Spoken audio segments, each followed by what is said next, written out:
कुछ वीडियोस के अंदर हम लोग क्या कवर कर रहे थे, अभी तक हम लोग बात कर रहे थे लॉजिक गेट्स की, है ना। तो लॉजिक गेट्स के अंदर हमने अलग अलग तरह के लॉजिक गेट देखे, जैसे buffer, inverter, AND gate, OR gate, NAND gate, NOR gate, इसके बाद एक्सॉर और एक्सनॉर। साथ ही साथ हमने ये देखा इन गेट्स की प्रॉपर्टीज क्या होती हैं, इन गेट्स को एक दूसरे में कैसे कन्वर्ट किया जाता है। इसके अलावा हमने देखा नैंड और नॉर गेट को हम लोग बोलते हैं यूनिवर्सल गेट, यानी इन दो गेट्स की मदद से कोई भी लॉजिक गेट रियलाइज किया जा सकता है, इसीलिए ये कहलाते हैं हमारे यूनिवर्सल गेट। तो इस वीडियो के अंदर हम इसी टॉपिक को आगे बढ़ाते हुए कुछ और बातें करेंगे, कुछ और एडवांस चीजों के बारे में डिस्कस करेंगे, और साथ ही साथ हम लोग कुछ क्वेश्चंस भी देखेंगे जो कि प्रोपगेशन डिले से रिलेटेड है। लॉजिक गेट के अंदर जो सबसे टिपिकल क्वेश्चन बन सकता है आप सभी लोगों के लिए, वो प्रोपगेशन डिले पे बेस्ड बन सकता है, तो उससे रिलेटेड भी हम लोग कुछ क्वेश्चंस डिस्कस करेंगे, ठीक है।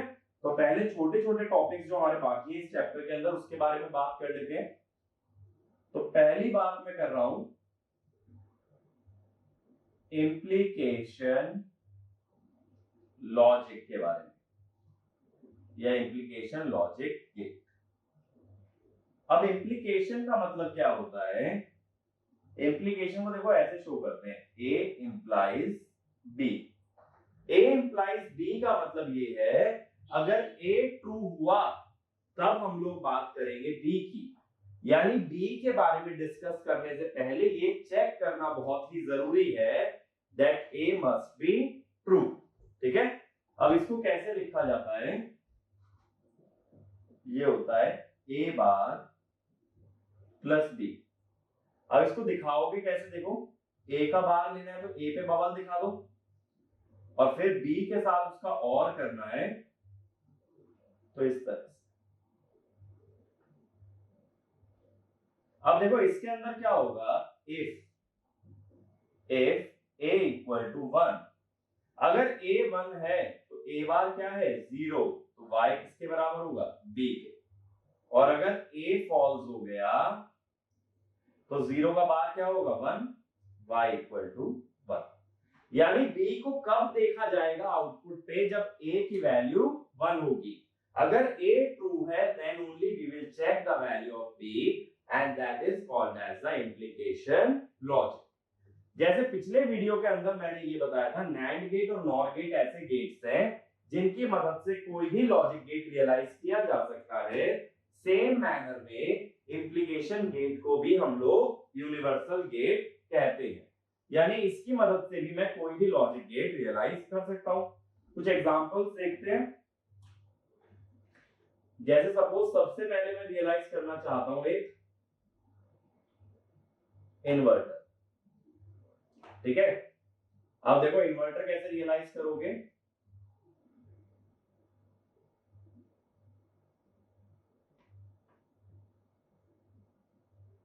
ये है ए, यहां लगा दो 0। अब y क्या है, a बार प्लस b, यानी a बार प्लस 0, तो a बार प्लस 0 क्या हो जाएगा a बार, ठीक है। 0 का किसी के साथ भी और करोगे तो एज द सेम वेरिएबल आता है। ये चीज हमने और गेट के अंदर देखी थी। तो पहला गेट मैंने बना लिया, कौन सा गेट बना लिया, इन्वर्टर। अब हम अगला गेट बना रहे हैं और गेट, ठीक है। अगला गेट जो मैं बनाने वाला हूं दैट इज और गेट। अब देखो ये और गेट जैसा तो है, बट इसमें दिक्कत क्या है कि ए का बार हुआ है। तो मैं क्या करता हूं, देखो अगर ए का बार हुआ है तो एक और बार ले लो, ये ए है, यहां कर दो 0, तो मुझे बताइए क्या बन गया, इन्वर्टर बन गया, ए बार आ गया। अब दोबारा से इसमें इंप्लीकेशन गेट लगाओ,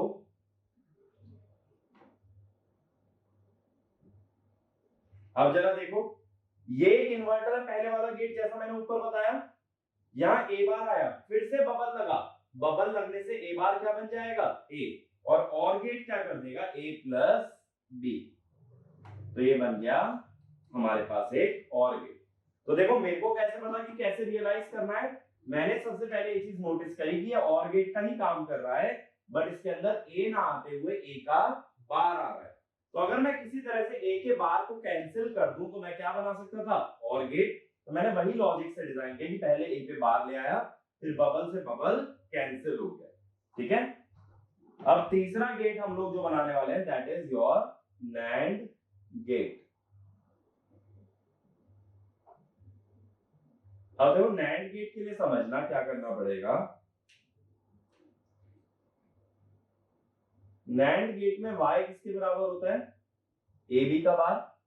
जैसा मैंने बताया बूलियन के अंदर हम एक थ्योरम पढ़ते हैं डी मॉर्गन्स लॉ, उसके अनुसार ये हो जाता है A बार प्लस B बार। अब मुझे और गेट तो दिख रहा है, देखो इसमें A बार तो आ रहा है, बट यहां से मुझे क्या चाहिए, B बार। तो अगर मैं A बार प्लस B बार बना लूं किसी तरह से तो ये क्या बन जाएगा, NAND गेट बन जाएगा। तो देखो पहले मैं क्या लेता हूं, मैं B ले लेता हूं,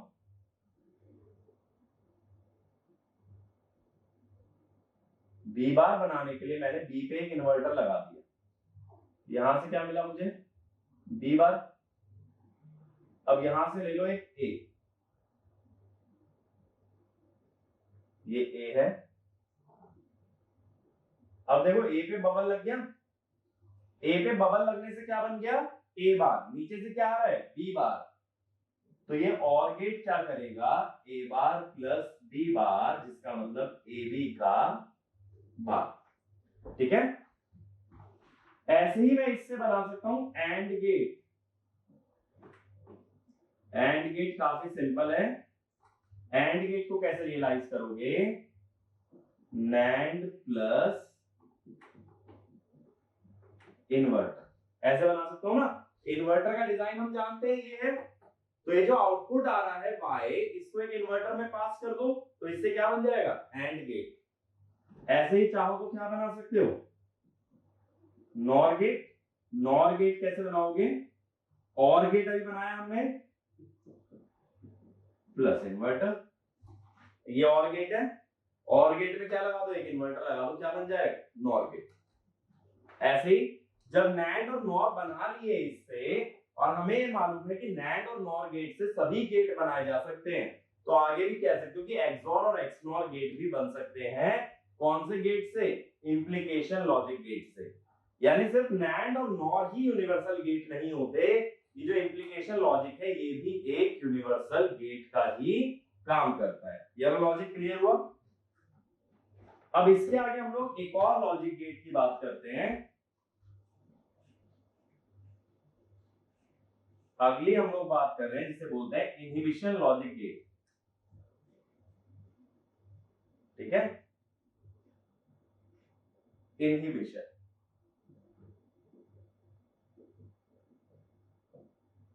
अब इनहिबिट करने का मतलब है किसी को रोकना। अब देखो बहुत बार ऐसा जरूरी हो जाता है लॉजिक गेट के अंदर या डिजिटल सर्किट के अंदर कि किसी सिग्नल को हम आगे पास होने से रोकें। अगर किसी सिग्नल को आगे पास होने से रोकना है अंडर सर्टेन कंडीशन, तो उसे हम बोलते हैं इनहिबिशन लॉजिक गेट। यानी मैं चाहता हूं कि मेरी मर्जी हो तो ये सिग्नल आगे जाए, और मैं ना चाहूं तो ये सिग्नल आगे ना जाए, और उसी के लिए हम क्या डिजाइन कर रहे हैं, इनहिबिशन लॉजिक गेट। अब देखो कैसे दिखाते हैं इनहिबिशन, ये चीज समझना।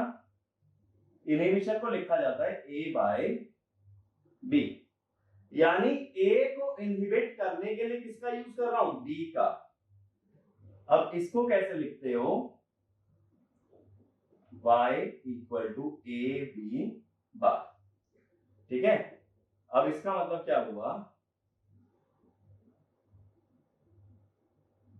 कुछ इस तरह से B पे मैंने बबल लगा दिया, तो y क्या मिल गया, AB बार मिल गया। ये बात क्लियर हुई। अब बात ये इनहिबिट कैसे कर रहा है, मैंने तो यही बोला ना कि अगर किसी सिग्नल को रोकना है आगे जाने से तो इनहिबिशन गेट का यूज होता है। अब जरा समझो, अगर मैं इसमें B को 0 रख दूं तो y क्या आएगा, तो 0 का बार क्या होगा, 1। 1 into something is the same number A। और अगर B को 1 कर दूं भाई,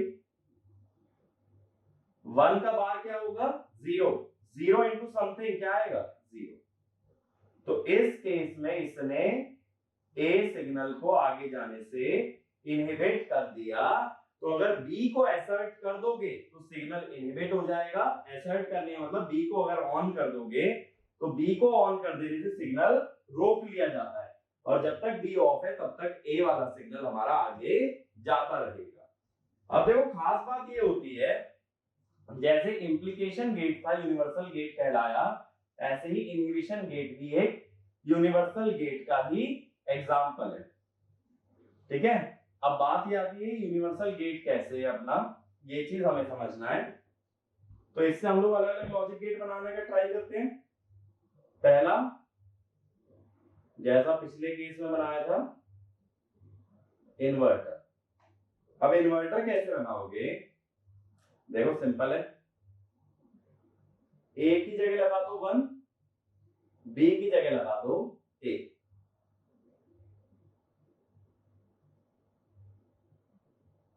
तो देखो क्या होगा, 1 ए बार, 1 के साथ अगर प्रोडक्ट लोगे तो सेम आ जाएगा ए बार, बन गया इन्वर्टर। तो जैसे मैंने पिछले केस में इन्वर्टर बनाना था तो एक इनपुट को क्या किया था 0, यहाँ एक इनपुट को करना पड़ेगा 1 और ये क्या बन जाएगा इन्वर्टर। ऐसे ही अगला गेट हम कौन सा बना सकते हैं, यहाँ पे एंड गेट बनाने का ट्राई करते हैं। काम करता हूं,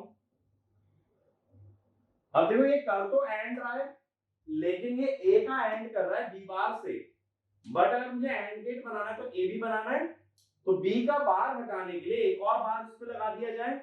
बी पे अगर बार पे बार चढ़ जाएगा तो बी क्या हो जाएगा, बी एज इट इज आ जाएगा, दो कॉम्प्लीमेंट एक दूसरे को कैंसिल कर देंगे। तो क्या करता हूं, देखो इन्वर्टर बनाने के लिए 1 हुआ, ये मैंने लगाया बी, तो यहां पे क्या मिल जाएगा बी बार।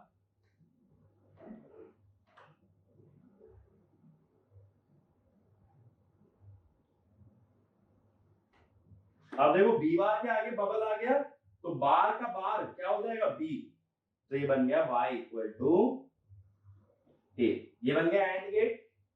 ऐसे ही चाहते तो नैंड गेट बना सकते हो, नैंड गेट सिंपली हो जाएगा एंड गेट प्लस इन्वर्टर। तो एंड गेट में कितने लेवल का सर्किट बन रहा है, पहला लेवल और दूसरा लेवल, यानी 2 लेवल का सर्किट। तो नैंड में कितने का बनेगा, 3 लेवल का बनेगा, क्योंकि इसके आगे एक इन्वर्टर भी मैं कनेक्ट करूंगा। अब इसके बाद अगला ट्राई करते हैं। अगला जैसे कि मेरे को अगर ट्राई करना है, मान लो ए बी बार है, जैसे कौन सा बना है, इसमें एक काम करते हैं, अगला ट्राई करते हैं और गेट का, या एक काम करते हैं पहले नॉर बना लेते हैं। नॉर का लॉजिक क्या होता है, ए प्लस बी का बार, यानी ए बार बी बार, अगर डी मॉर्गन लॉ से जाए ए बी बार तो मिल रहा है, बस ए का बार कर लूंगा तो नॉर गेट बन जाएगा। ए का बार कैसे करोगे, इन्वर्टर से, तो देखो कैसे बना है, या 1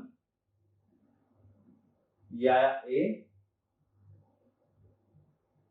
ये मिल गया यहाँ पे ए का बार। अब इस पे इम्प्लीकेशन सॉरी इनहिबिशन गेट लगा दो बी के साथ, तो ये बी है, बबल लग के क्या बन गया बी बार, ए बार और बी बार का एंड हो गया, तो ये बन गया ए बार बी बार, यानी ए प्लस बी का बार। और ऐसे अगर लास्ट और गेट बनाना चाहते हो, एक बार नॉर गेट बन चुका है तो और गेट में कोई दिक्कत नहीं आनी चाहिए, it is nor plus inverter. ठीक है, तो यहां से क्या बन जाएगा अपना, और गेट बन जाएगा। तो इस तरह से हम लोग सभी गेट बना सकते हैं, अगर आगे भी बनाना चाहो XOR और XNOR भी बना सकते हो with the help of inhibition gate. तो इसके अंदर देखो रट के कुछ मत जाना, इनहिबिशन और इम्प्लीकेशन ये लॉजिक का फंक्शन याद रखना, ए बार प्लस बी और ए बी बार। और जब बूलियन पढ़ लोगे तो एक चीज ऑब्जर्व करना, ए बार प्लस बी का कॉम्प्लीमेंट होता है A B bar, A bar plus B का कॉम्प्लीमेंट होता है हमेशा ए बी बार, यानी इम्प्लीकेशन गेट और इनहिबिशन गेट एक दूसरे के कॉम्प्लीमेंट हैं और कुछ भी नहीं। तो ताकि अगर कभी किसी एग्जाम में इस गेट का नाम आता है, ये लॉजिक का नाम आता है, तो तुम ये जानते हो ये लॉजिक का एक्सप्रेशन क्या होगा। ठीक है, तो ये सभी बातें हमने किसके बारे में की? हमने ये बातें की लॉजिक गेट्स के बारे में। अब देखो इस टॉपिक के अंदर एक दो छोटी छोटी चीजें और होती हैं जिनके बारे में अब हम डिस्कस करेंगे, जिससे कि छोटे छोटे क्वेश्चन मैं फ्रेम कर सकता हूं। तो पहली बात हम लोग करने वाले हैं स्विचिंग सर्किट के बारे में, यानी लॉजिक एक्सप्रेशन को शो करना है बट स्विचेस के टर्म्स में, उसे बोलते हैं स्विचिंग सर्किट।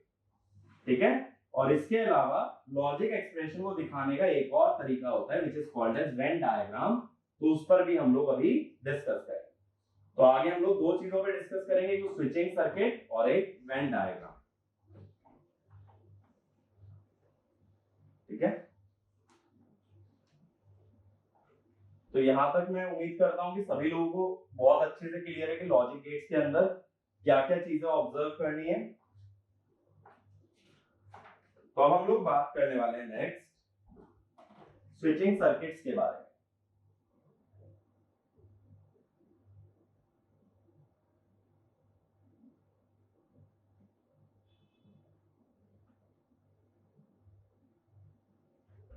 अब देखो स्विचिंग सर्किट का मतलब होता है किसी एक लॉजिक फंक्शन को स्विचेस की टर्म में शो किया जाए या उसको मल्टीपल स्विचेस के कनेक्शन की तरह दिखाया जाए।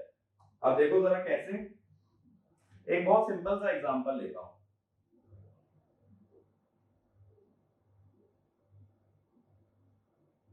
यहाँ पे हम लोग क्या करने वाले हैं, कुछ इस टाइप से, ये हो जाता है अपना एक बल्ब।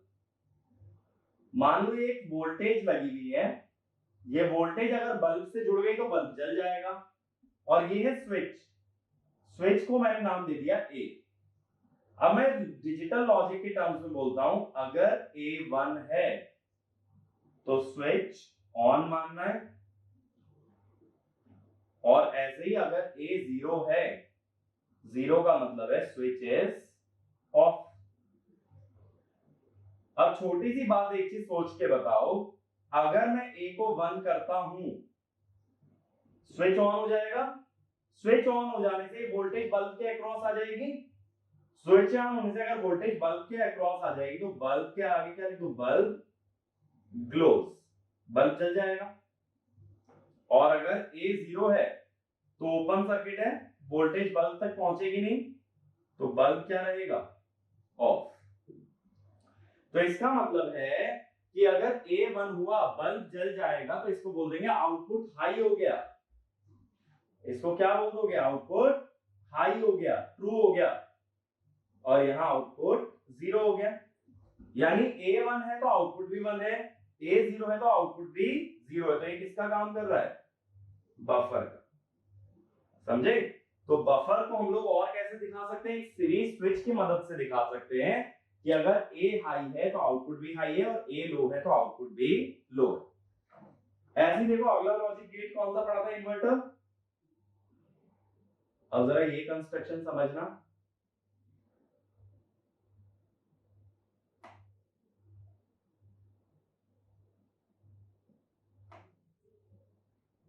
यहां मैंने वोल्टेज लगा दी V, और ये हो गया मेरा बल्ब।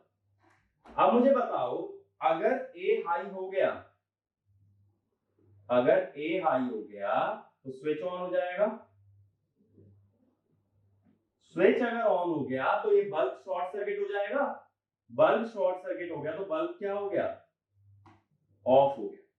बल्ब ऑफ होने का मतलब है आउटपुट क्या हो गया, 0। ऐसे ही देखो अगर A0 हो गया तो स्विच ऑफ हो जाएगा, स्विच ऑफ हो जाने से वोल्टेज सीधी बल्ब के अक्रॉस पहुंचेगी, ये वोल्टेज अगर बल्ब के अक्रॉस पहुंचती है तो बल्ब ऑन हो जाएगा, यानी आउटपुट क्या हो जाएगा, 1। अब A1 है तो Y0 और A0 है तो Y1, यानी Y A से उल्टा चल रहा है, किसका काम कर रहा है, इन्वर्टर का, यानी Y इक्वल टू A1। अब देखो यहां से सीधा सीधा एक ऑब्जर्वेशन मैं बताता हूं जो कि तुम्हें याद रखनी है या जो नोट डाउन भी कर सकते हो।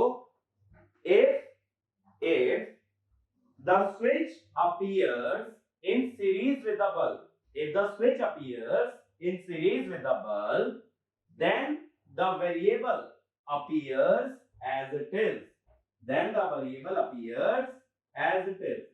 यानी y में a as it is आ गया, a के साथ ना तो कोई कॉम्प्लीमेंट आया ना ही a पे कोई ऑपरेशन आया, तो सीरीज में लगा देने से स्विच as it is वो वेरिएबल आउटपुट में दिखता है। अगला point, if the switch is connected shunt with the bulb, if the switch is connected shunt with the bulb, then the controlling variable appears as complement. Controlling variable appears as complement, ठीक है, क्योंकि अगर shunt में लगाओगे तो switch on होने से bulb of होगा और स्विच ऑफ होने से बल्ब ऑन होगा, यानी क्या ले रहे हो उसका कॉम्प्लीमेंट। तो इस सीरीज और शंट के बारे में याद रखना। अब अगला देखो जरा, अब मान लो मेरे पास दो स्विच है, दोनों किस में कनेक्टेड है, सीरीज में।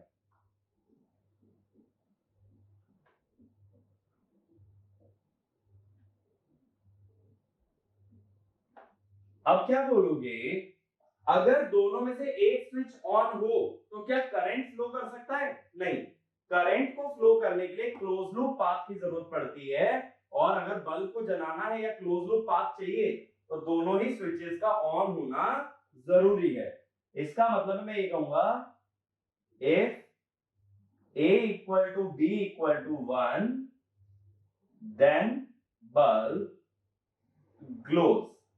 बल्ब एक ही कंडीशन में जल सकता है जब A और B दोनों ही क्या हो जाए 1, अदरवाइज बल्ब नहीं जलेगा। तो इसका मतलब है, देखो अगर ट्रुथ टेबल की फॉर्म में भी दिखाओगे इस सर्किट को, तो दोनों switch off of on on off on on, जब तक दोनों ऑन नहीं होंगे बल्ब ऑफ रहेगा या आउटपुट क्या रहेगा 0, और दोनों ऑन हो जाने का आउटपुट क्या आएगा 1। कौन सा गेट बन गया ये, एंड गेट, क्योंकि एंड गेट की कंडीशन क्या थी, जब दोनों ही इनपुट हाई होते हैं तभी आउटपुट क्या होता है हाई। क्लियर है? तो जब दो स्विचेस सीरीज में आ गए तो कौन सा ऑपरेशन है, एंड। अब ऐसे ही देखो, इसी सर्किट को मैं मॉडिफाई करता हूं, यहां एक और स्विच लगा दिया B, ठीक है। अब इस सर्किट के अंदर अगर एक और स्विच B लगा है तो एक चीज सोचो, अगर A ऑन हो जाए या B ऑन हो जाए, दोनों में से कोई भी अगर ऑन हो गया तो सर्किट को क्लोज पाथ मिल गया बल्ब जलाने के लिए, और अगर क्लोज पाथ मिल गया बल्ब जलाने के लिए तो बल्ब क्या हो जाएगा ग्लो। तो मैं ये कहूंगा, either या if either A or B is on, bulb glows। दोनों जब पैरेलल में लगे हैं तो किसी एक के ऑन होने से भी करंट बल्ब तक पहुंच सकता है, लेकिन जब दोनों सीरीज में थे तो दोनों के ऑन होने से ही करंट बल्ब तक पहुंचता। इसका मतलब अगर ट्रुथ टेबल बनाओगे तो कैसे दिखाओगे, देखो दोनों ऑफ हो गए तो करंट के पास कोई रास्ता नहीं बचा बल्ब तक जाने का, तो आउटपुट क्या आएगा 0। B ऑन हो गया तो एक रास्ता मिल गया 1, A ऑन हो गया तब भी एक रास्ता मिल गया 1, और दोनों ऑन हो गए तब भी करंट के पास रास्ता है तो भी 1। कौन सा गेट बन गया ये, और गेट, ठीक है। तो यहां से क्या ऑब्जर्वेशन निकली कि अगर दोनों स्विचेस सीरीज में लगते हैं तो दोनों वेरिएबल के बीच में क्या हो जाता है एंड, और दोनों स्विचेस अगर पैरेलल में लगते हैं तो दोनों वेरिएबल के बीच क्या हो जाता है और। तो ये वाला पॉइंट लिखो, if multiple switches are connected in series, if multiple switches are connected in series, then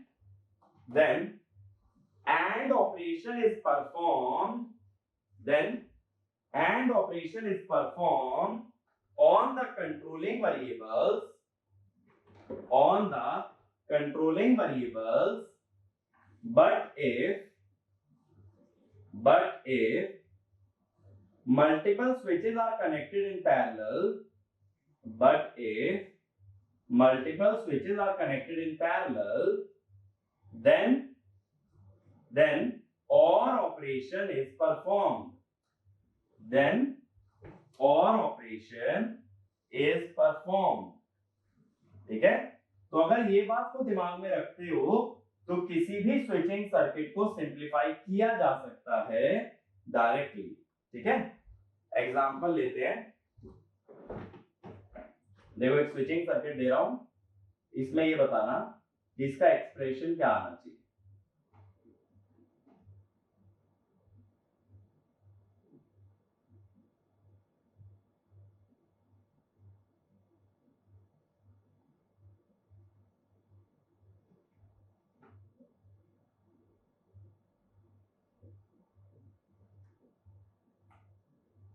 ठीक है, तो ये मैंने स्विचेस दे दिए और बल्ब दे दिए. सबसे पहली बात, सारे स्विचेस बल्ब के साथ सीरीज में लगे हैं तो कॉम्प्लीमेंट तो नहीं लेना है. ठीक है, अब इसके बाद इसको सिंप्लीफाई कैसे करोगे? बी और सी पैरेलल में, नेटवर्क से अगर जाते हो तो बी और सी पैरेलल में, और उसके बाद क्या है? ए के साथ सीरीज में. तो जब आउटपुट लिखोगे तो बी और सी पैरेलल हुए, यानी इन दोनों पे क्या होगा? और जो दोनों का रिजल्टेंट है वो सीरीज में है ए के साथ, तो ए के साथ हो गया इसका एंड. ठीक है, नहीं तो ऐसे सोच लो कि या तो ए और बी दोनों ऑन हो जाए तब भी करंट बल्ब तक जा सकता है, या ए और सी दोनों ऑन हो जाए तब भी करंट बल्ब तक जा सकता है. जब हिंदी में या की बात आती है तो इंग्लिश में उसे क्या बोलते हैं? और ऑपरेशन, यानी दोनों में से किसी एक के होने से काम चल जाएगा. या तो ए और बी साथ में ऑन हो जाए या ए और सी साथ में ऑन हो जाए, तो ए बी और ए सी पे क्या लग गया? और. लेकिन दो का साथ में ऑन होना जरूरी है, या तो ए बी या तो ए सी. अगर दोनों का साथ में ऑन होना जरूरी है तो उन दोनों पे क्या लग रहा है? एंड. तो ये कौन सा एक्सप्रेशन हो गया? SOP, sum of products. ठीक है, ए और बी साथ में ऑन हो या ए और सी साथ में ऑन हो, दोनों ही केसेस में बल्ब लाइट अप हो जाएगा. अच्छा देखो, अब अगर एक चीज बताओ मुझे, मैंने यहां एक और बल्ब लगा दिया, सॉरी स्विच लगा दिया डी. अब डी लगा है शंट में, शंट में लगने से क्या होता है? कॉम्प्लीमेंट. लेकिन ये भी तो देखो इन सबके साथ सीरीज में ही आ रहा है, तो कॉम्प्लीमेंट लेके सीरीज में लिख दोगे कुछ इस टाइप, यानी कि इनमें दो का कॉम्बिनेशन तो ऑन होना चाहिए, साथ ही साथ ये डी भी ऑफ होना चाहिए, तभी हमारा बल्ब जल सकता है. अगर डी ऑन हो गया तो बल्ब को शॉर्ट सर्किट कर देगा और करंट शॉर्ट सर्किट से होते हुए निकल जाएगा, वो बल्ब तक जाएगा ही नहीं. तो कोई भी स्विच अगर शंट में दिखाया जाए तो उसमें क्या लेना पड़ेगा? तुम्हें कॉम्प्लीमेंट लेना पड़ेगा, तभी हम लोग इस स्विचिंग सर्किट को सिंप्लीफाई कर सकते हैं. ये चीज क्लियर हुई? स्विचिंग सर्किट के साथ कैसे डील करना है? सीरीज में है तो एंड, पैरेलल में है तो और शंट में लगा है तो इन्वर्टर. ठीक है, तो स्विचिंग सर्किट के बारे में इतने पॉइंट्स अगर याद रखते हो तो कॉम्प्लिकेटेड से कॉम्प्लिकेटेड स्विचिंग नेटवर्क को भी हमेशा सिंप्लीफाई किया जा सकता है. अब देखो स्विचिंग सर्किट के अंदर एक पर्टिकुलर एग्जांपल होता है जिसे बोलते हैं स्टेयरकेस स्विच. अब अगर कभी घर में देखा हो, बहुत जगह ऐसा होता है टू वे स्विच होता है.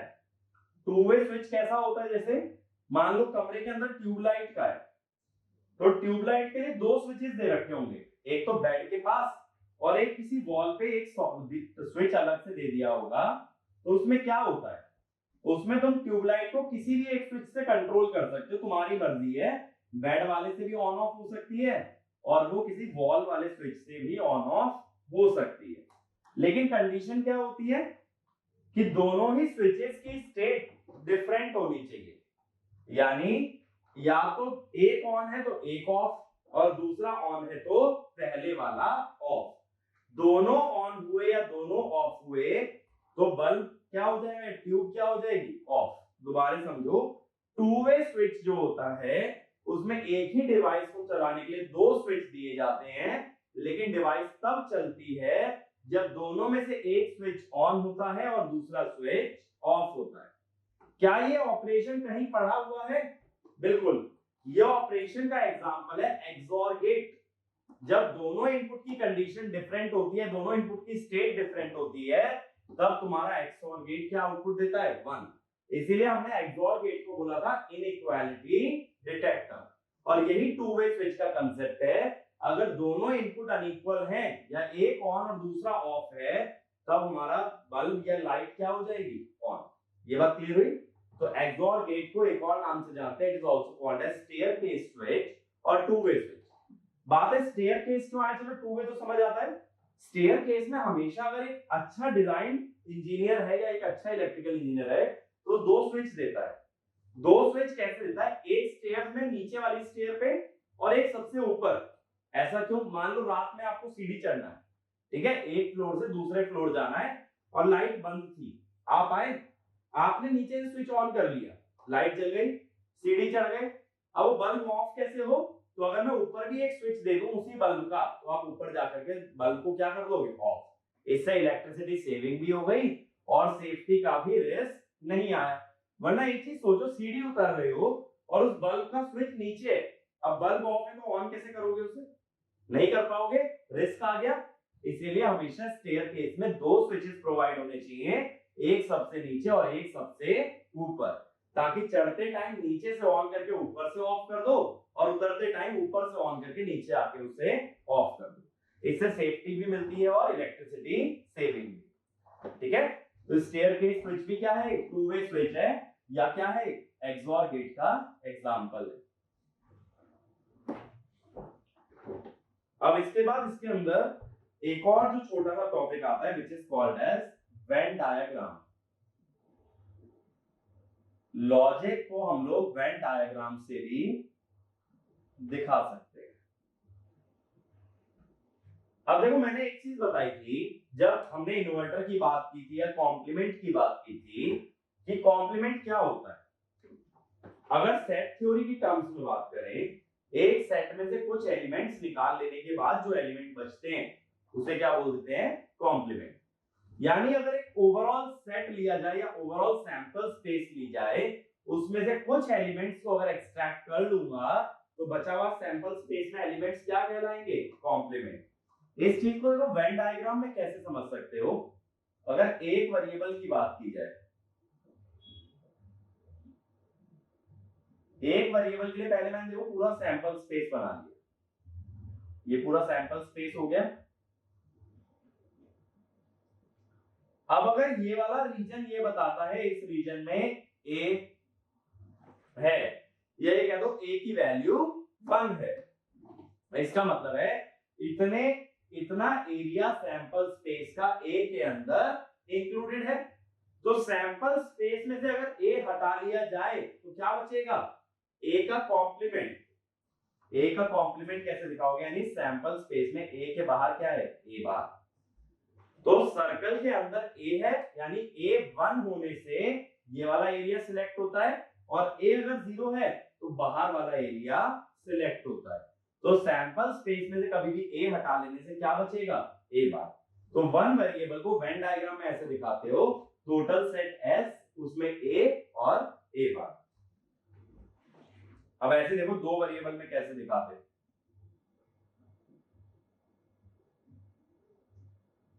Two variable.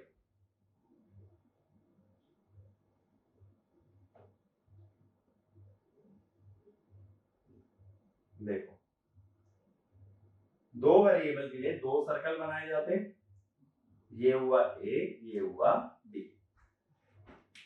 अब देखो मैंने क्या बताया, सर्कल के अंदर वेरिएबल होता है हाई। तो ये जो दोनों का कॉमन रीजन है जहां दोनों आ रहे हैं, ये वाला रीजन देखो जहां दोनों आ रहे हैं, इसका मतलब दोनों हाई है।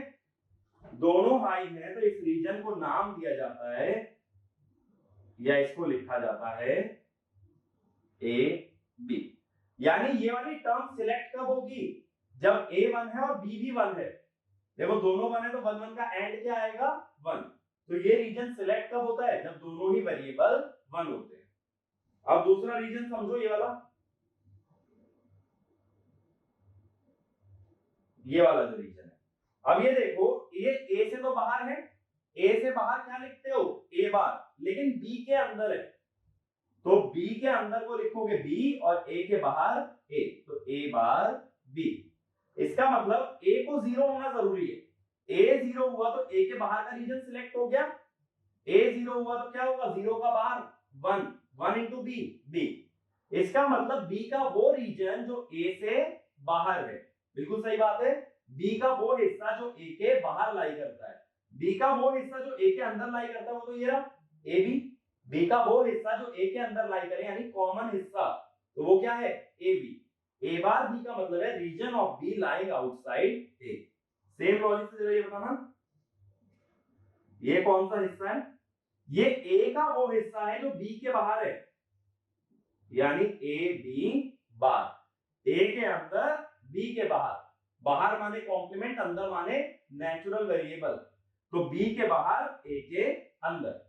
अब बचा जो व्हाइट एरिया है, ये तो दोनों के बाहर है, दोनों के बाहर है तो ए बार बी बार, दोनों का बाहर ले लिया, इसका मतलब दोनों से एक्सटीरियर रीजन की बात कर रहे हो, तो दो वेरिएबल में 4 कॉम्बिनेशन बन रहे हैं, 1 1 0 1 1 0 1 0 0, ठीक है। तो ये 4 कॉम्बिनेशन, ये 4 पॉसिबिलिटी बन सकती है दो वेरिएबल में। अब ऐसे सोचो, अगर 3 वेरिएबल पे आता हूं, 3 वेरिएबल में बताते चलना जरा, मैं अलग अलग रीजन इसके अंदर पूछूंगा, मुझे हर एक रीजन के करस्पॉन्डिंग टर्म चाहिए कि क्या बोलोगे उसे।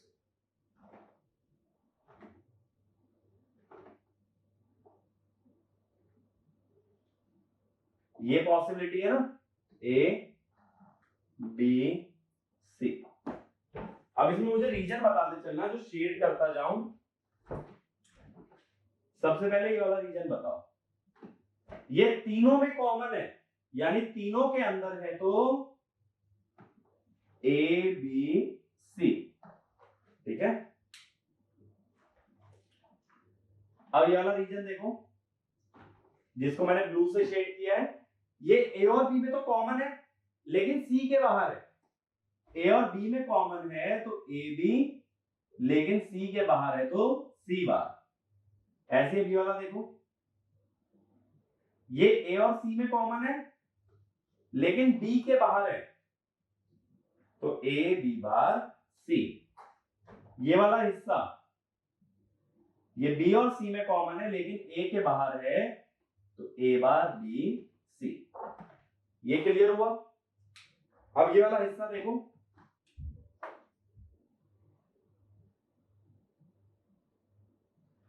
ये ए का वो हिस्सा है जो बी और सी दोनों के बाहर है, A B bar C bar.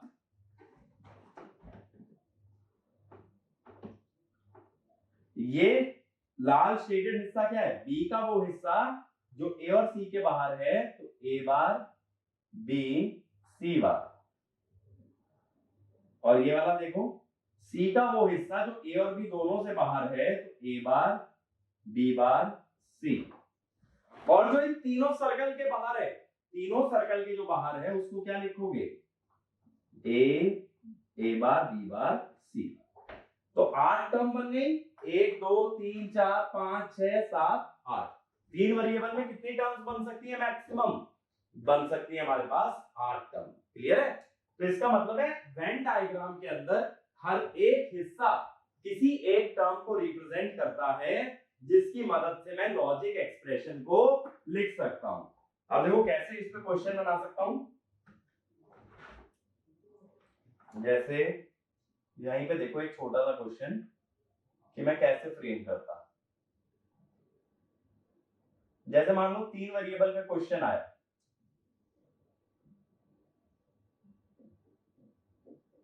A B सी। अब मैं इसमें ना कुछ हिस्सा शेड करके दे देता हूं।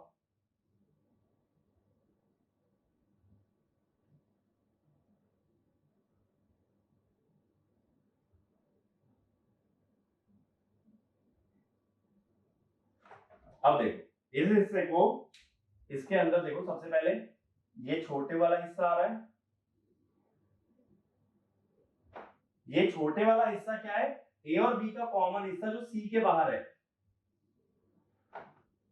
ए का ये हिस्सा है जो बी और सी के अंदर ना हो, ए बी बार सी बार, और ये बीसी का कॉमन हिस्सा आ रहा है जो ए में नहीं है, ए बार बी सी। तो ओवरऑल अगर लॉजिक एक्सप्रेशन लिखना है तो तीनों का सम कर दो, यानी एसओपी लिख दो, A bar B C, A B bar C bar, A B C बार।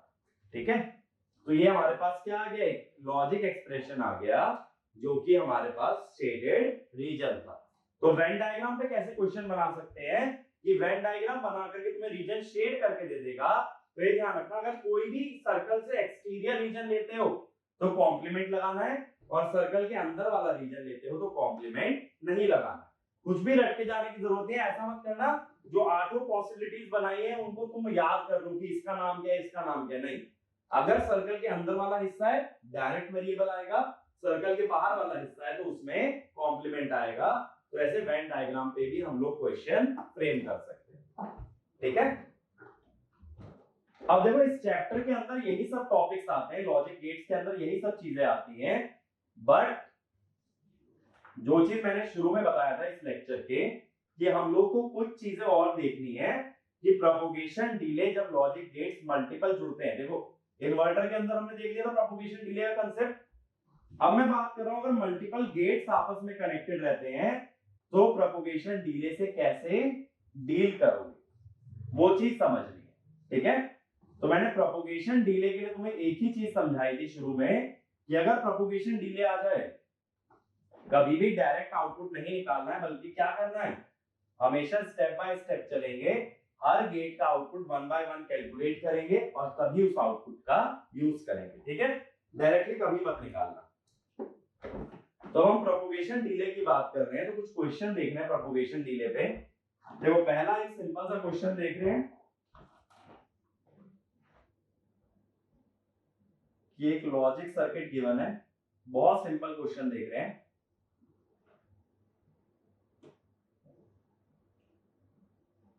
ये हो गया y, ये है a। मैंने इस गेट का डिले दे दिया इन्वर्टर का 10 नैनोसेकंड और एंड गेट का दे दिया 20 नैनोसेकंड। अब मैंने a की वेवफॉर्म भी बता दी तुम्हें कि ये a है जो कि मैंने t इक्वल टू 0 पे अप्लाई किया, t इक्वल टू 0 पे इसे क्या कर दिया 1। अब जरा एक चीज देखो, नीचे वाला गेट क्या है, इन्वर्टर है। इन्वर्टर का आउटपुट क्या होगा, अगर इधर a है इधर आएगा a बार, a और a बार का एंड क्या होना चाहिए 0। तो हमारी एक्सपेक्टेशन क्या है यहाँ पर कि इस गेट का आउटपुट या इस सर्किट का आउटपुट क्या आना चाहिए 0, लेकिन ऐसा होता नहीं है। होता क्यों नहीं है, due to this propagation delay. तो इस क्वेश्चन को ऐसे डायरेक्टली मत सॉल्व कर देना कि a और a बार का एंड हो रहा है तो आउटपुट आएगा 0। तो मेरा क्वेश्चन तुमसे यहां पर ये है कि मुझे इस y की वेवफॉर्म चाहिए। अब देखो कैसे करोगे, इस सिग्नल को डिफाइन कर लो b। b क्या है, a का इन्वर्टेड वर्जन है, लेकिन a का इन्वर्टेड वर्जन में डिले कितना आएगा 10 नैनोसेकंड का डिले आएगा। तो ये वाला जो टाइम है ये मैं 10 नैनोसेकंड मान के चल रहा हूं। ठीक है, तो जब a 0 है तो b क्या होगा 1 होगा, b आ गया भाई 1। a 1 जाने से b जाना चाहिए था 0, लेकिन b इमीडिएट 0 ना जाके कितनी देर के बाद जाएगा 10 नैनोसेकंड के बाद। 10 नैनोसेकंड के बाद b चला गया 0, ये हो गया b। अब y क्या है, एक्चुअल में a और b का एंड है, 0 और 1 का एंड क्या होता है 0, ये है y। अब देखो a चला गया 1 और b भी क्या है 1, 1 1 का एंड क्या आता है 1 आता है, तो 1 आना चाहिए, लेकिन कितना लैग आ जाएगा 20 नैनोसेकंड। तो मैं यहां पे दिखा देता हूं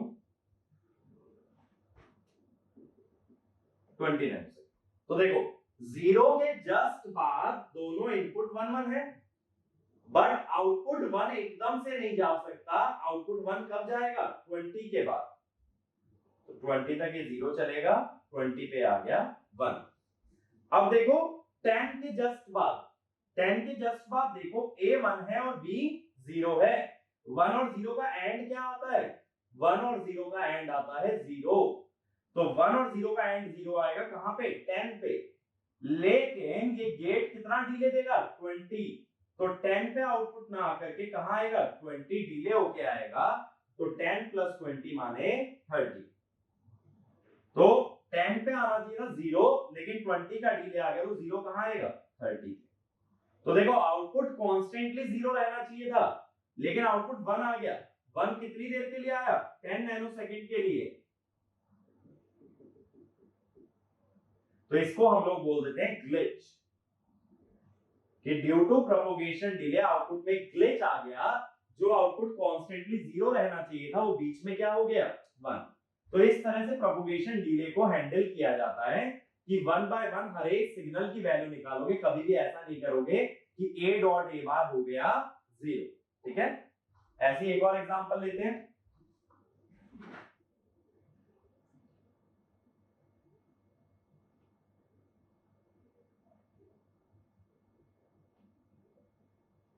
ठीक है, ऐसा कुछ सर्किट मुझे गिवन है।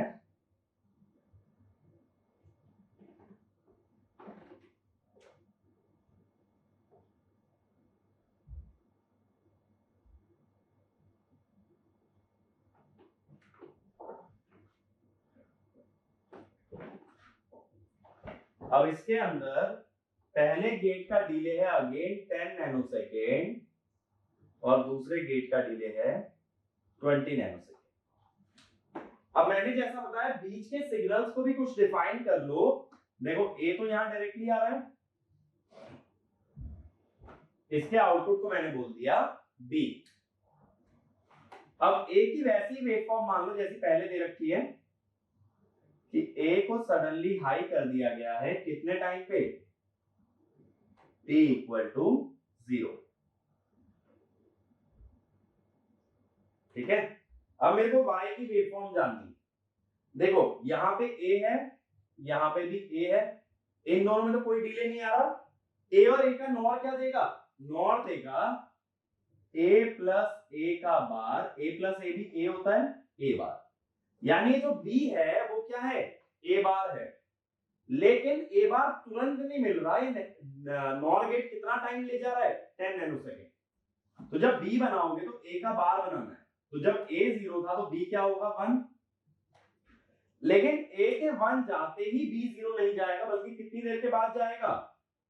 बताओ भाई, कितनी देर बाद जाएगा? 10 नैनोसेकंड के बाद। तो b चला गया 0 10 नैनोसेकंड के बाद। ठीक है, अब y क्या कर रहा है? y a और b का एक्सओर कर रहा है। तो देखो 0 है 1 है, एक्सओर क्या आएगा? 1। तो यहां तक तो हमेशा ड्रॉ कर लिया करो, 0 तक डायरेक्टली बना लिया करो। अब ये 1 चला गया, ये भी 1 है, तो 1 1 का एक्सओर क्या आना चाहिए? 0। सेम पे एक्सओर हमेशा 0 देता है, तो 1 और 1 का एक्सओर 0 आना चाहिए। लेकिन तुरंत 0 नहीं आएगा, बल्कि कितनी देर बाद आएगा? 20। तो 1 1 कहां मिला है? ऐसा समझ लो 0 के जस्ट बाद। तो 0 के जस्ट बाद क्या आ गया? 1 1। तो इसका आउटपुट कब मिलेगा? 0 के जस्ट बाद +20। 0 + 20 कितना होगा? 20। तो इसका आउटपुट तुम्हें देखने इमीडिएटली नहीं मिलेगा, बल्कि कहां मिलेगा? 20 बार। तो 1 1 का आउटपुट आ गया 0। अब देखो 10 पे आके क्या हो गया? फिर से 1 0 हो गया। लेकिन 10 पे जो इनपुट मिला है उसका आउटपुट कहां मिलेगा? 10 + 20 यानी 30 पे। तो ये हुआ t = 30 और ये आ गया। ठीक है, तो ये हमारे पास अगेन क्या आ गया? आउटपुट में एक ग्लिच आ गया। इसको देखो ऐसे समझो, यहाँ a बार है और एक ये a है। a और a बार हमेशा अपोजिट होते हैं एक दूसरे के। a और a बार अगर हमेशा अपोजिट होते हैं, डिफरेंट होते हैं, तो एक्सओर गेट को हमेशा क्या देना चाहिए था? 1। ठीक है, एक्सओर गेट डिफरेंट इनपुट्स में हमेशा 1 देता है, लेकिन 1 में बीच में 10 नैनोसेकंड के लिए क्या चला गया? 0। क्यों गया? Due to delay offered by the gate. तो इसी को क्या बोला जाता है? ग्लिच, जहां आउटपुट एक्सपेक्टेशन के अलावा डेविएट कर जाए for just a small amount of time. और ऐसा क्यों होता है? It is only due to propagation delay offered by the logic gate. ठीक है, इसके बाद और थोड़ा एक अच्छा एग्जांपल लेते हैं। जैसे ये वाला सर्किट ट्राई करते हैं।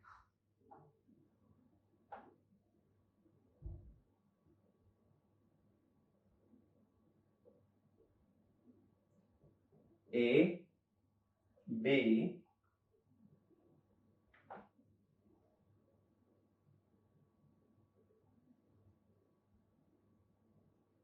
सी और ये बार।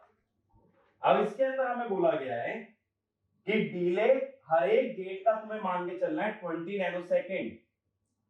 गेट कोई भी हो, प्रोपगेशन डिले कितना मान के चल रहे हैं 20 नैनो सेकेंड। और ए और बी की वेवफॉर्म मुझे बताई गई है। ए मेरा कुछ ऐसा है जैसा अभी तक मानते आए हो कि t इक्वल टू 0 पे उसे क्या कर दिया गया है 1, और b जस्ट इससे उल्टा है।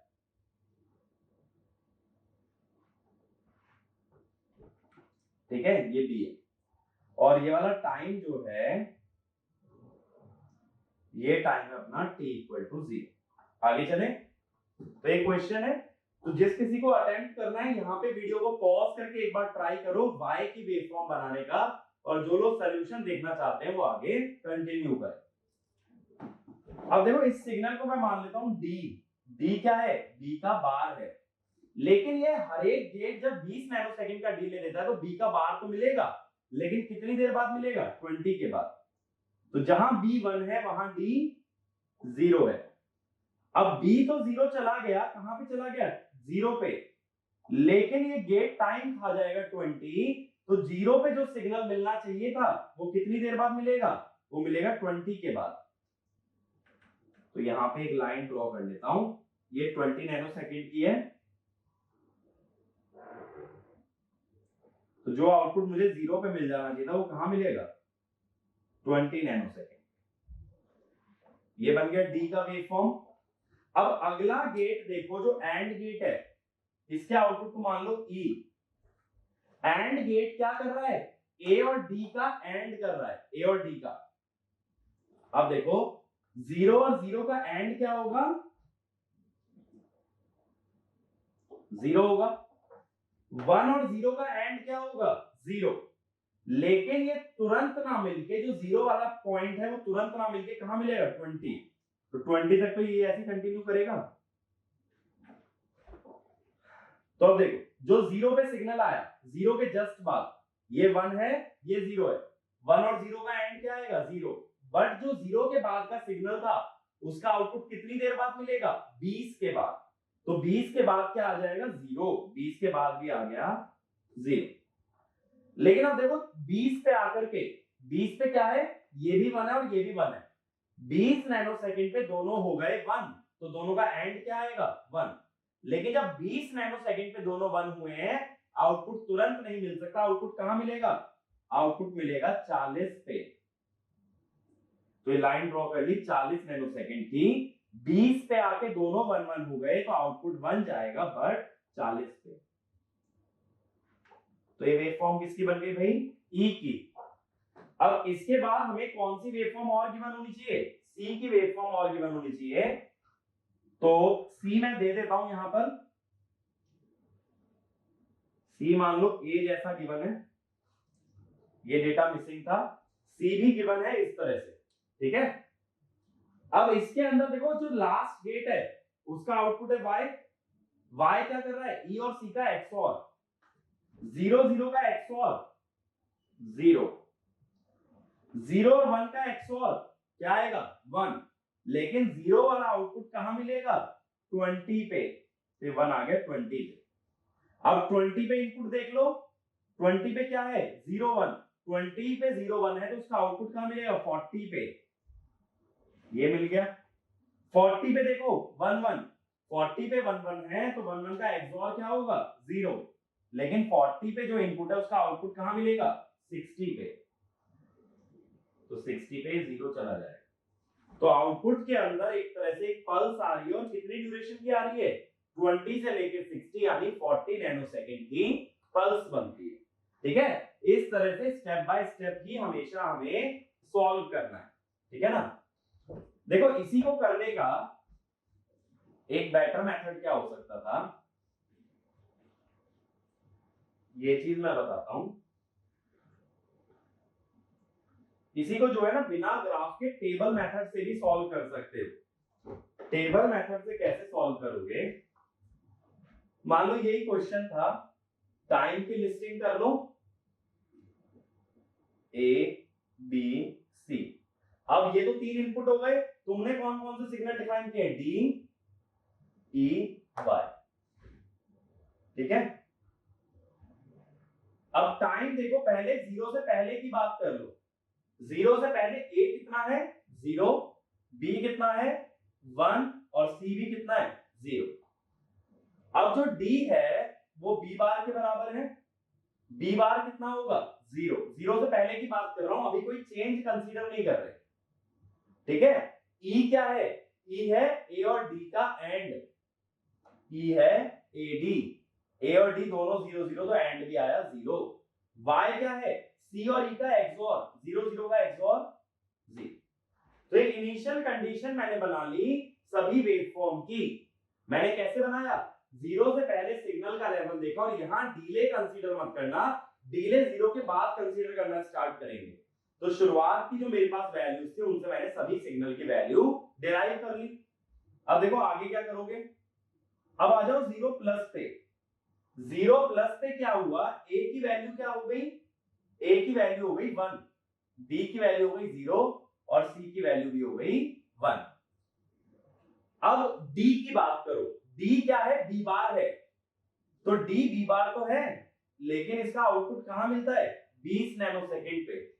तो डी मिलेगा बी बार 20 नैनोसेकंड पे, तो बी बार आएगा 1, तो ये आ गया 1। अब ई है एडी, अब देखो डी चेंज कहां हो रहा है 20 नैनोसेकंड पे, तो पहले क्या रहा होगा 0। अब एडी कर लो, ए इंटू डी, ए इंटू डी है 0, तो 0 आएगा लेकिन कहां आएगा 20 नैनोसेकंड पे। ठीक है, और y क्या है, ई और सी का एक्सओर, ई और सी का एक्सओर, 0 और 1 का एक्सओर क्या है 1, लेकिन 1 कितने नैनोसेकंड पे मिलेगा 20 पे। ठीक है, तो देखो D, E और Y जो सिग्नल डिराइव्ड हैं उनकी 0 प्लस पे वैल्यू नहीं बदल सकती।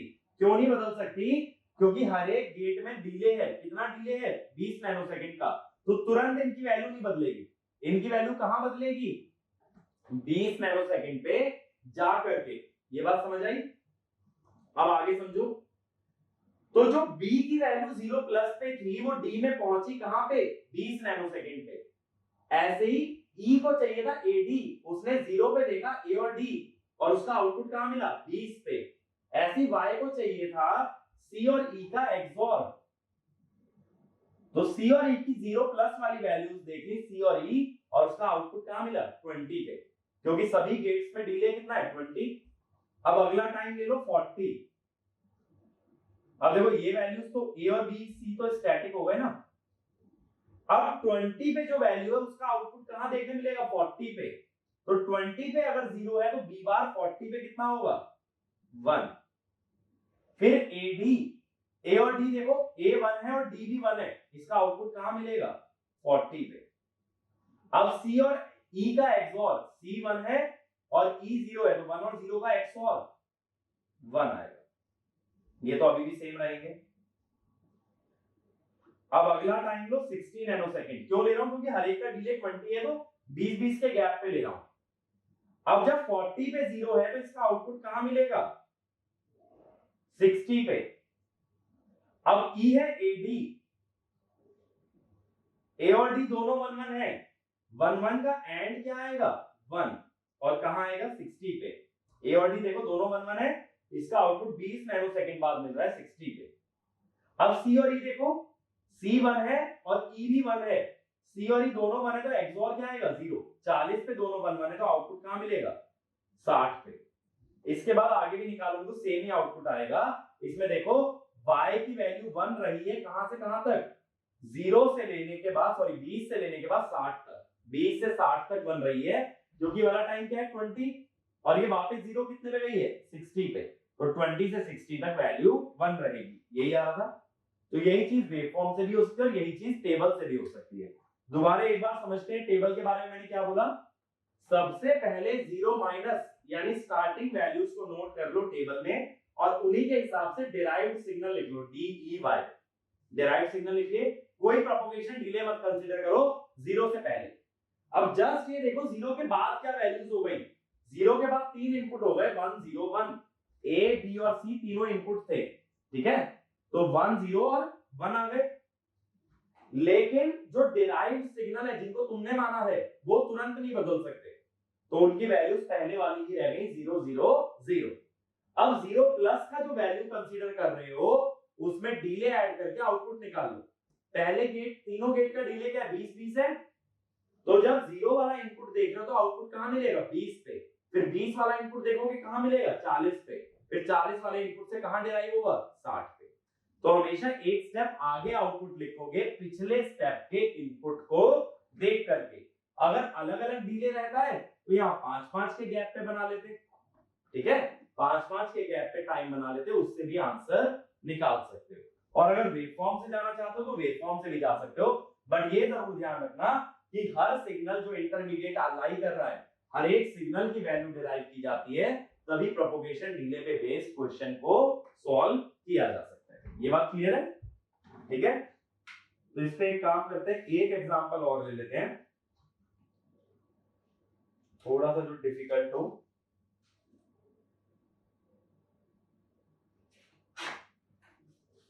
जैसे चलो ये वाला देखते हैं एक बार ट्राई करके।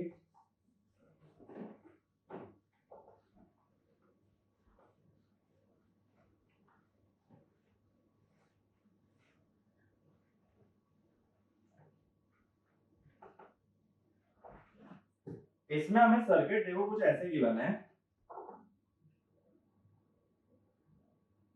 कि एक ये एंड गेट है, एंड गेट के आगे ये एक्सॉर गेट लगा है, ये आउटपुट है y, नीचे एक मेरे पास और गेट है जिसके आउटपुट को मैं इसके अंदर फीड कर रहा हूं एक्सॉर के अंदर, यहाँ पे मेरे पास a है, एक इनपुट a है, और यहां मैंने 1 और 0 लगाया है, तो यानी इसके अंदर इनपुट एक ही है। अब डिले कैसे कैसे दे रखे हैं 100 60 और 100,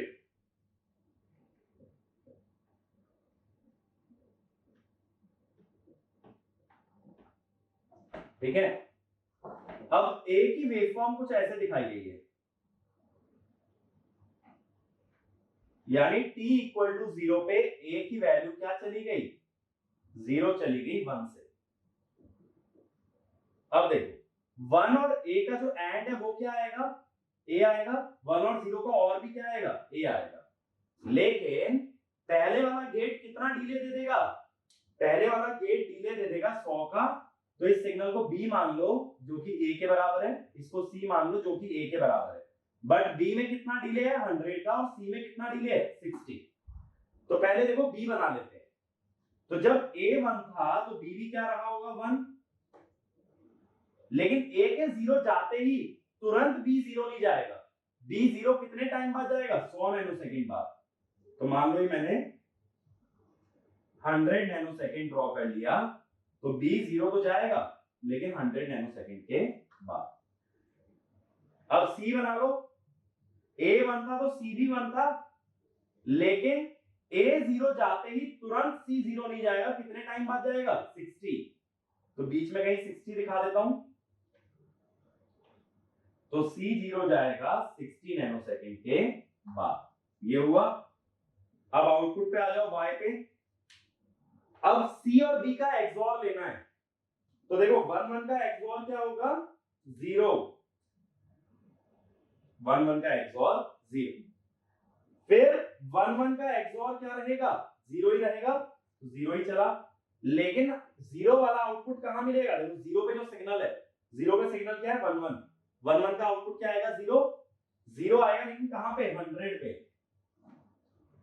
तो ऐसे ही चलता गया।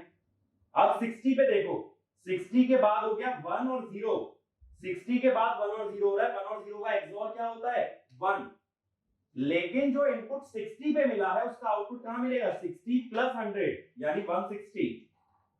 तो 160 नैनोसेकंड का एक आगे टाइम लो 160।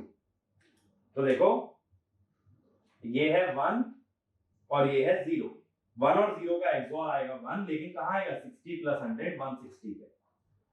अब 100 पे आ जाओ, 100 पे हो गया 0 0 0 0 का XOR क्या होता है 0, लेकिन जो इनपुट 100 पे अप्लाई हुआ है उसका आउटपुट कहां मिलेगा 100 प्लस 100 यानी 200।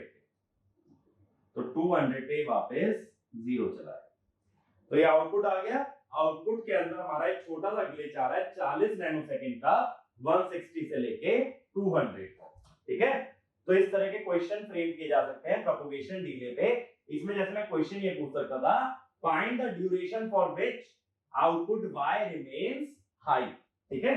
तो आंसर होता 40 नैनोसेकंड, 40 नैनोसेकंड के लिए आउटपुट हाई जाएगा, बट उसका एनालिसिस तुम्हें 1 बाय 1 ईच सिग्नल के लिए करना पड़ेगा, ठीक है।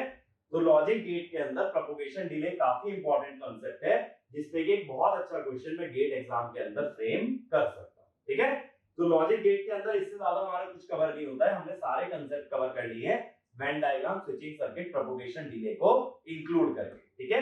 तो लॉजिक गेट हमारा यहाँ खत्म होता है। तो इस पे बेस सभी क्वेश्चंस को प्रैक्टिस कर सकते हो, और कोशिश करना जिन क्वेश्चन में प्रोपगेशन डिले नहीं भी गिवन है उसमें प्रोपगेशन डिले एक बार के लिए एज्यूम करो और ट्राई करो इस तरह से वेवफॉर्म ड्रॉ करने का, ठीक है। अगर टफ क्वेश्चन बनता है तो इस टाइप का बन सकता है इस चैप्टर में से। Thank you.